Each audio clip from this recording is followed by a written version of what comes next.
This video is sponsored by Quill. Introducing Quill, the world's smartest stylus with color picking abilities. The stylus has a highly accurate digital color sensor that supports up to 16 million colors. Not only that, it has an intuitive LED indicator that shows your pick color as well. Absolutely genius. Besides, the stylus comes along with a device called Q that functions as a wireless charger and an Alexa smart speaker. Basically, you can ask Q to play JoJo music when you're drawing, and that makes you feel like you have a stand when drawing.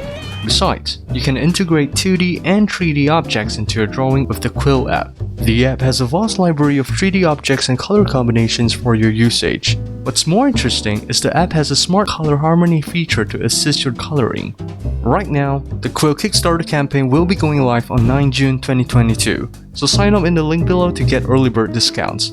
Also, there's an opportunity to get a refund on your day one pledge to the Quill Kickstarter campaign. All you need to do is just subscribe to get notified on the website.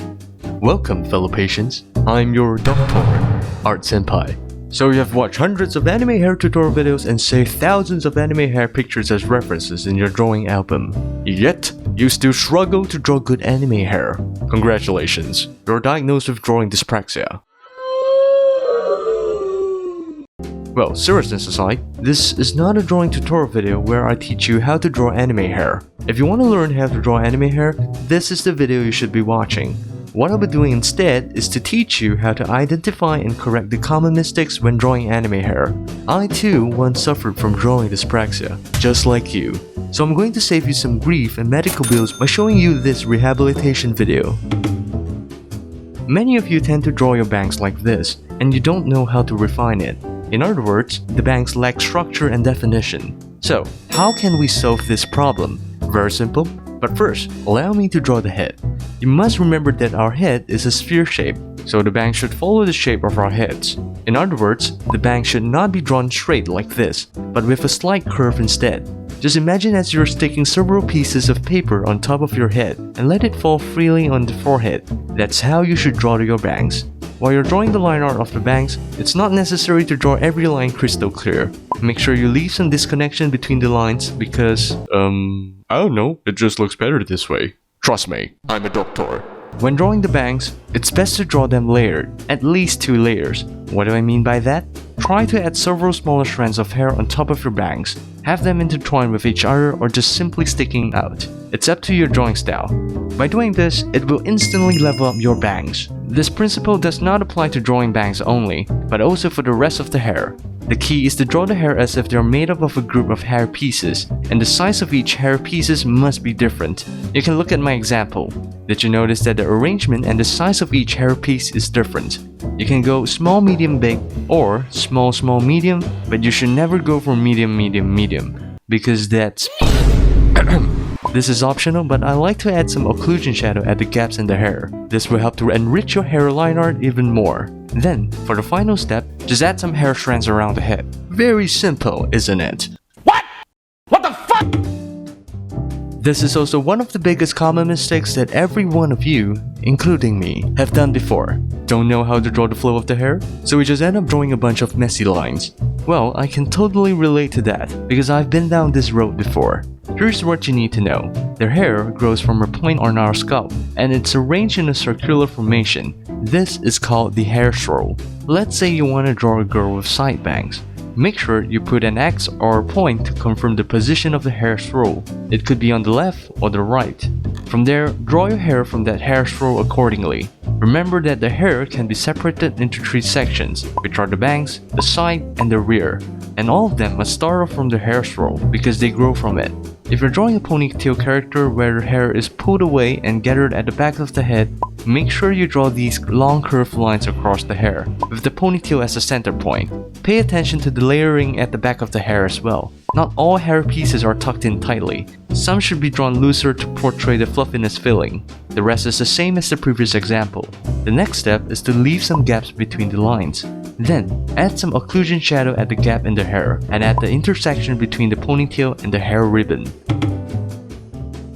This is your expectation of your long straight hair. This is the reality of your long straight hair. Bro, please, bro. Why are you do? Well, you see, long straight hairs can be very challenging if you're drawing a lot of hair volume, because you would have to add more details to fill in those volumes, which is not an easy task.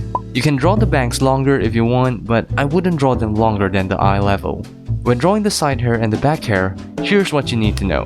Our head is an elongated sphere, which means that the hair is not 100% vertical because it follows a curvature.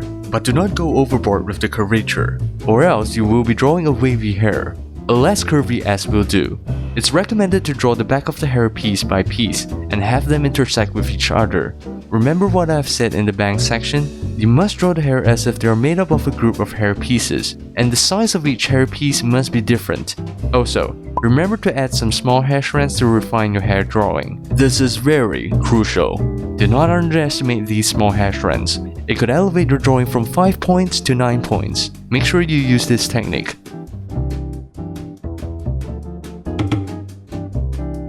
A lot of you don't really know how to draw curly hair, so you just end up drawing a bunch of messy curvy lines. To draw a proper curly hair, you need to understand the basics of drawing a curl. It's actually quite simple. Firstly, draw S. Remember this, a curl consists of a front section and a back section. The front section is the section that is closest to us, and the back section is responsible for connecting everything together. Also, remember to taper the end of the curl. Then voila! A simple curl hair strand is done. Now, you just have to incorporate this technique into your hair drawing. Not only that, you need to pay attention to the overall fluffiness and the length of the hairstyle. It might take several hours of practice to get a hang of it, but that's okay. That's how you improve. Once you're done with the big curls, it's time to add the small curls. For the line art, it's recommended to draw a thicker line for the inner section of the curl and add occlusion shadow at the intersection between the inner section and the outer section of the curl. To be able to draw a good anime hair requires tons of practice. It's not something you can learn overnight after watching some tutorial videos on YouTube. Well, not until you start practicing and incorporating the techniques and skills you learn from this video into your drawing. If you want to learn even faster, I recommend you to search some professional illustrations and observe them closely. See how the pros draw their hair. You will learn it much faster and efficiently this way. Alright, that's all for today's video. I hope you guys like this new series. There's so much more to cover, such as short hair, bob cut, and line art as well. If you guys want to get the Photoshop version of this awesome drawing of mine, make sure you check out my Patreon, link in the description below. Feel free to support me on Patreon, I really appreciate it. Please drop a like, subscribe to my channel, and follow me on Twitter. DM me if you want a commission from me. Alright, that's all from me. Jana, guys.